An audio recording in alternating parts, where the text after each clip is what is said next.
ഇന്ന് എല്ലാവരും ഒരു വാർത്ത നമ്മുടെ ദൃശ്യമാധ്യമങ്ങളിലൊക്കെ ശ്രദ്ധയിൽപ്പെട്ടിട്ടുണ്ടാവും. അതായത് സോളാർ ഉൽപ്പാദിപ്പിക്കുന്ന ആളുകൾ, സോളാർ എനർജി ഉൽപ്പാദിപ്പിക്കുന്ന പ്ലാന്റുകൾ സ്ഥാപിച്ചിട്ടുള്ള ആളുകൾ അവർ ഉൽപ്പാദിപ്പിക്കുന്ന വൈദ്യുതി അവർ സ്വന്തം ഉൽപ്പാദിപ്പിക്കുന്നുണ്ട്. പക്ഷേ KSEB അവർക്കൊരു ഫിക്സഡ് ചാർജ് KSEB ഈടാക്കുന്നു. അതുപോലെ തന്നെ ആ ഫിക്സഡ് ചാർജ് മുൻകാല, അതായത് ഇതുവരെയുള്ള KSEB ഈടാക്കിയിട്ടുള്ള ഫിക്സഡ് ചാർജ് ഇൻട്രസ്റ്റ് സഹിതം ഓരോ ഉപഭോക്താക്കളിലും തിരിച്ചു കൊടുക്കണം എന്നുള്ള രീതിയിലൊരു പരാതിയാണ് ഒരു 6 പേര് ചേർന്നിട്ട് സോളാർ വെച്ചിട്ടുള്ള ഒരു 6 ഉപഭോക്താക്കൾ ചേർന്ന് റെഗുലേറ്ററി കമ്മീഷന് മുമ്പാകെ പരാതി നൽകിയിട്ടുണ്ട്. അപ്പോൾ അത് തികച്ചും നമുക്ക് എല്ലാവർക്കും സ്വാഗതാർഹമായിട്ടുള്ളൊരു കാര്യമാണ്. അപ്പോൾ ഇതിലേക്ക് ഈ ഒരു കാര്യത്തിലേക്ക് വരുന്നതിന് മുമ്പ് നമ്മൾ ആഗോളതലത്തിൽ തന്നെ നമ്മുടെ ഗ്രീൻ എനർജി പ്രൊമോട്ട് ചെയ്യാൻ വേണ്ടി ഒട്ടുമിക്ക രാജ്യങ്ങൾ മുന്നോട്ട് വരുന്നുണ്ട്. അതുപോലെ തന്നെ നമ്മുടെ ഇന്ത്യ ഗവൺമെൻറ് അതിന് വലിയൊരു പിന്തുണ നൽകുന്നുണ്ട്. കാരണം അവർ പല തരത്തിലുള്ള സ്കീമുകളിലൂടെ നമുക്ക് സബ്സിഡി സ്കീമിലൂടെയൊക്കെ സോളാർ പവർ പ്ലാന്റുകൾ സ്ഥാപിക്കാൻ വേണ്ടിയിട്ടുള്ള അവസരം ഒരുക്കി തരുന്നുണ്ട്. ആ അവസരം നമ്മുടെ കേരളത്തിലെ ആളുകൾ കഴിഞ്ഞ 1-2 വർഷങ്ങളായിട്ട് നല്ല രീതിയിൽ ഉപയോഗിച്ചിട്ടുണ്ട്. എങ്കിൽ പോലും ഏതാണ്ട് ഒരു 10% താഴെയുള്ള ആളുകൾ മാത്രമേ ഇതുവരെയും ഈ സോളാർ പവർ പ്ലാന്റുകൾ സ്ഥാപിച്ചിട്ടുള്ളൂ. അപ്പം മറ്റ് ആളുകൾ, നിരവധി ആളുകൾ ഇത്തരത്തിൽ സോളാർ പവർ പ്ലാന്റുകൾ സ്ഥാപിക്കാൻ വേണ്ടി മുന്നോട്ട് വരുമ്പോഴും അതിനെ സപ്പോർട്ട് ചെയ്യുന്നതിന് പകരം അവരെ ഡീപ്രൊമോട്ട് ചെയ്യുന്ന രീതിയിൽ, അതായത് ഡീമോട്ടിവേറ്റ് ചെയ്യുന്ന രീതിയിലാണ് നമ്മുടെ ഇലക്ട്രിസിറ്റി, അതായത് കേരളത്തിലെ ഏറ്റവും വലിയ വൈദ്യുതി വിതരണ ശൃംഖലയായിട്ടുള്ള കേരള സ്റ്റേറ്റ് ഇലക്ട്രിസിറ്റി ബോർഡ് അവർക്ക് തീർത്തും താല്പര്യമില്ലാത്ത ഒരു സബ്ജക്റ്റായിട്ട് മാറുകയാണ്. അവർക്ക് അവരുടേതായിട്ടുള്ള ബോർഡിൻ്റെതായിട്ടുള്ള താല്പര്യങ്ങളും കാര്യങ്ങളൊക്കെ ഉണ്ട്. അതെന്തൊക്കെയാണെന്ന് എല്ലാവർക്കും പകൽ പോലെ എല്ലാവർക്കും അറിയുന്ന കാര്യമാണ്. അവരുടെ പേഴ്സണലായിട്ടുള്ള താല്പര്യങ്ങൾ എന്തൊക്കെയാണെന്നുള്ളത് നമുക്കെല്ലാവർക്കും ഊഹിക്കാൻ പറ്റുന്ന കാര്യങ്ങളേ ഉള്ളൂ. പക്ഷേ എന്നിരുന്നാൽ പോലും ഏതാണ്ട് 2 കോടിയിലധികം ഉപഭോക്താക്കളുള്ള കേരളത്തിൽ സോളാറിനെ ഇവർ പ്രൊമോട്ട് ചെയ്യുന്നില്ല എന്നത് മാത്രമല്ല, നിലവിൽ സോളാർ വെച്ചിട്ടുള്ള ആളുകളിൽ നിന്ന് ഇപ്പോഴും അവരൊരു ഫിക്സഡ് ചാർജ് ഈടാക്കുന്നുണ്ട്. അത് എല്ലാവർക്കും മുമ്പിലും ഉള്ള ഒരു വലിയൊരു ക്വസ്റ്റ്യൻ തന്നെയാണ്. എന്തിനാണ് ആ മിനിമം ചാർജ്, ആ ഫിക്സഡ് ചാർജ് എന്തിനാണ്? കാരണം അവർക്ക് വേണമെങ്കിൽ അതിലൊരു ഭാഗികമായിട്ട് അവരുടെ ഗ്രിഡ് സപ്പോർട്ട്, കാരണം നമ്മൾ അധികം ഉൽപ്പാദിപ്പിക്കുന്ന വൈദ്യുതി എക്സ്പോർട്ട് ചെയ്യുന്ന ഒരു ഗ്രിഡ് സപ്പോർട്ട് നമുക്ക് ലഭിക്കുന്നുണ്ട്. അതേപോലെ രാത്രി നമ്മൾ ഇമ്പോർട്ടും ചെയ്യുന്നുണ്ട്.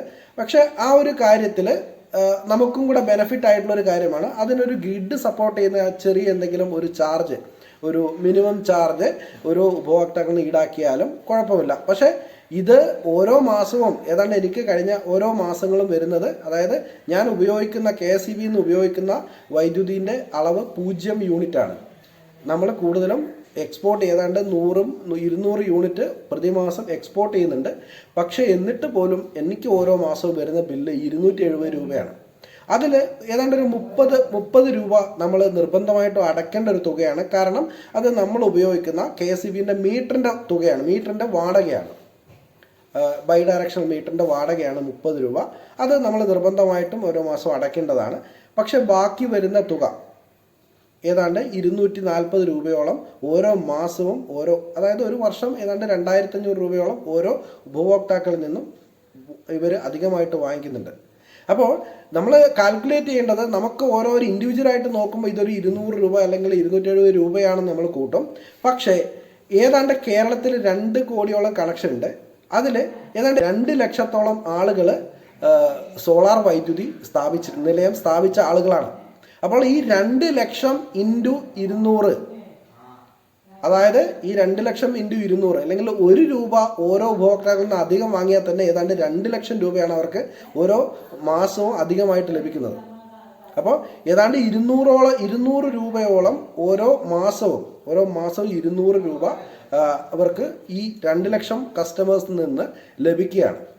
ഞാൻ ഒരു ആവറേജ് കണക്ക് പറഞ്ഞാണ്. അപ്പോൾ നിങ്ങളൊന്ന് കൂട്ടി നോക്കുക, എത്ര രൂപയാണ് ഓരോ മാസവും KSEBക്ക് ഒരു ചെലവുമില്ലാതെ വൈദ്യുതി കൊടുക്കുന്നില്ല, ഒന്നും ചെയ്യുന്നില്ല. സാധാരണയായിട്ട് നമ്മളൊരു ഫിക്സഡ് ചാർജ് ഈടാക്കുമ്പോൾ ഒരു മിനിമം ചാർജ്, ഇപ്പം നമ്മൾ സാധാരണ കണക്ഷൻ എടുത്തു കഴിഞ്ഞാലും മിനിമം ചാർജ് വാങ്ങിക്കുമ്പം അതിൽ മിനിമം ഒരു 50 യൂണിറ്റ് നമുക്ക് യൂസ് ചെയ്യാമെന്നുള്ളൊരു ഒരു ഒരു പിന്നെ താരിഫിൻ്റെ രീതിയിലാണ് വരുന്നത്. പക്ഷേ ഇവിടെ അതൊന്നും ബാധകമല്ല. നമുക്ക് അങ്ങനെയുള്ള യാതൊരു നമ്മൾ അഥവാ എക്സ്പോർട്ട് ചെയ്യുന്നതിനേക്കാളും കൂടുതൽ ഇമ്പോർട്ട് ചെയ്ത് കഴിഞ്ഞാൽ അതിൻ്റെ ഓരോ യൂണിറ്റിനും നമ്മൾ അധികമായിട്ട് ചാർജ് കൊടുക്കേണ്ടി വരും. അപ്പം ഈ ഒരു സിസ്റ്റത്തിനെതിരെ അല്ലെങ്കിൽ അവരുടെ ആ ഒരു രീതിക്കെതിരെ ആണ് നമ്മുടെ സോളാർ നമുക്കെല്ലാവർക്കും വേണ്ടിയിട്ട് സോളാർ പവർ പ്ലാന്റുകൾ സ്ഥാപിച്ചിട്ടുള്ള ഒരു 6 ഉപഭോക്താക്കൾ. അതിൽ ഒരാളെ നിങ്ങൾക്കെല്ലാം അറിയുന്ന ഒരാളാണ്. അതിൽ മെയിനായിട്ടുള്ള ഒരാൾ ജെയിംസ് കുട്ടി ജോർജ് എന്ന് പറയുന്ന ആൾ. അദ്ദേഹത്തിൻ്റെ യൂട്യൂബ് ചാനലൊക്കെ ഉണ്ട്. അതിൽ ഇതുമായിട്ട് സോളാറുമായിട്ട് ബന്ധപ്പെട്ടുള്ള അല്ലെങ്കിൽ KSEBയുമായിട്ട് ബന്ധപ്പെട്ടിട്ടുള്ള ഇത്തരത്തിലുള്ള റെഗുലേറ്ററി കമ്മീഷനൊക്കെ ആയിട്ട് ബന്ധപ്പെട്ടുള്ള നിരവധി സബ്ജക്റ്റുകൾ അദ്ദേഹം വീഡിയോ ആയിട്ട് ചെയ്യാറുണ്ട്. നിരവധി ഇൻഫർമേഷൻസ് പാസ് ചെയ്യാറുണ്ട്. അപ്പോൾ അദ്ദേഹമാണ് അതിൻ്റെ മെയിനായിട്ടുള്ള ഒരാൾ. അപ്പോൾ ഇവർ പരാതി സമർപ്പിച്ചിട്ടുള്ളത് കേരള സ്റ്റേറ്റ് ഇലക്ട്രിസിറ്റി റെഗുലേറ്ററി കമ്മീഷനാണ്. അപ്പോൾ ഈ ഒരു പരാതി ഏത് രീതിയിലേക്കാണ് പോകുന്നതെന്ന് നമുക്ക് എന്തായാലും കണ്ടറിയാം. അപ്പോൾ നിങ്ങൾക്ക് നിങ്ങളുടെ ഓരോ ആളുകളുടെയും മനസ്സിലുള്ള അഭിപ്രായങ്ങളും കാര്യങ്ങളും ഒക്കെ നിങ്ങൾക്ക് കമൻറ്റുകളായിട്ട് രേഖപ്പെടുത്തുക. നമുക്കൊരു വലിയൊരു ചർച്ച തന്നെ ഇത്തരത്തിലുള്ള വിഷയങ്ങളിൽ വേണം. മാത്രമല്ല ഇത് കൂടാതെ KSEB ബില്ല് പരിശോധിച്ച് കഴിഞ്ഞാൽ നമുക്ക് അധികമായിട്ട് തോന്നുന്ന പല കാര്യങ്ങൾ അതിനകത്ത് കാണാം. അതിനകത്തൊരു ഫ്യൂവൽ ചാർജ് ഈടാക്കുന്നുണ്ട്. ആ ഫ്യൂവൽ ചാർജ് എന്തിനാണെന്ന് ബില്ല് തരുന്ന ആളുകൾക്കോ അല്ലെങ്കിൽ KSEB ഉള്ള ആളുകൾക്ക് പോലും ഒരു നിശ്ചയമില്ലാത്തൊരു കേസാണ്. ഇപ്പോൾ ഫ്യൂവൽ ചാർജ് എന്ന് പറഞ്ഞാൽ എന്താണെന്ന് നമുക്കാർക്കും അറിയില്ല. അത് ഏതാണ്ട് ഒരു 6 രൂപ 8 രൂപ ആ രീതിയിലാണ് വാങ്ങിക്കുന്നത്. അപ്പോൾ നമ്മൾ ചിന്തിക്കേണ്ടത് ഇത്ര മാത്രമാണ്, ഒരു ഉപഭോക്താവിൽ നിന്ന് ഏതാണ്ട് 1 രൂപ അധികമായിട്ട് ഈടാക്കിയാൽ തന്നെ ഏതാണ്ട് 2 കോടിയോളം കണക്ഷൻ ഉണ്ട്. അപ്പോൾ ആ 2 കോടി രൂപയാണ് ഒരു മാസത്തിൽ അവർക്ക് അധികമായിട്ട് ലഭിക്കുന്നത്. അപ്പോൾ ഇത് ഒരു കണക്കില്ലാത്ത അത്രയും ഭീമമായിട്ടുള്ള തുകയാണ് ഇവർ ഇത്തരത്തിൽ നമ്മുടെ കയ്യിൽ നിന്ന് അല്ലെങ്കിൽ ഓരോ ഉപഭോക്താക്കളിൽ നിന്ന് ഇവർ എന്താ പറയുക ഊറ്റിയെടുക്കുന്നതെന്ന് തന്നെ പറയാം. അപ്പോൾ അതിലൊക്കെ ഒരു വ്യക്തത വരുത്തേണ്ടതുണ്ട്. കാരണം അതൊക്കെ നമ്മുടെ അവകാശങ്ങളാണ്. ഇതുപോലുള്ള നിരവധി ഇഷ്യൂസ് KSEB ബില്ല് പരിശോധിച്ച് കഴിഞ്ഞാൽ നമുക്ക് കാണാൻ വേണ്ടി പറ്റും. അപ്പോൾ ഇതെന്തിനാണെന്ന് കൃത്യമായിട്ടും ഓരോ ഉപഭോക്താക്കളും മനസ്സിലാക്കേണ്ട കാര്യമാണ്. അപ്പോൾ ഇത്തരത്തിലുള്ള നിരവധി പ്രശ്നങ്ങളുണ്ട്. ഇതൊക്കെ നമുക്ക് ഡിസ്കസ് ചെയ്ത് മുന്നോട്ട് പോകാം. അപ്പോൾ എന്തായാലും നമ്മുടെ എല്ലാവരുടെയും പൂർണ്ണമായിട്ടുള്ള പിന്തുണ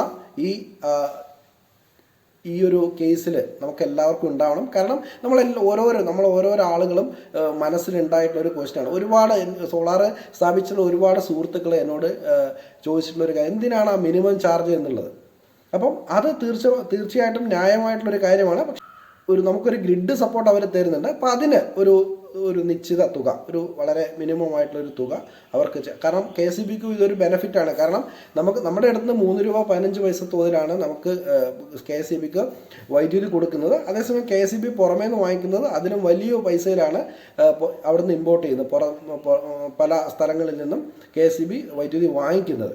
പക്ഷേ ഇവിടെ ആകെയുള്ളൊരു പ്രശ്നം എന്ന് പറഞ്ഞാൽ നമ്മൾ പകൽ സമയത്താണ് കൂടുതൽ ഉൽപ്പാദനം, പക്ഷേ എല്ലാവർക്കും രാത്രി ആവശ്യമുണ്ട്. അപ്പോൾ അത് സ്റ്റോറേജ് ചെയ്യേണ്ട ബാറ്ററി സിസ്റ്റം ഏതാണ്ട് കേരളത്തിലെ 4 സ്ഥലങ്ങളിലായിട്ട് സ്ഥാപിക്കാൻ പോകുന്നുണ്ട്. അപ്പോൾ അതുമായിട്ട് ബന്ധപ്പെട്ടുള്ള കാര്യങ്ങൾ നമ്മൾ അടുത്തൊരു വീഡിയോയിൽ നമുക്ക് ഡിസ്കസ് ചെയ്യാം. അപ്പോൾ മറ്റൊരു വിശേഷമായിട്ട് വീണ്ടും കാണാം. എല്ലാവർക്കും നന്ദി.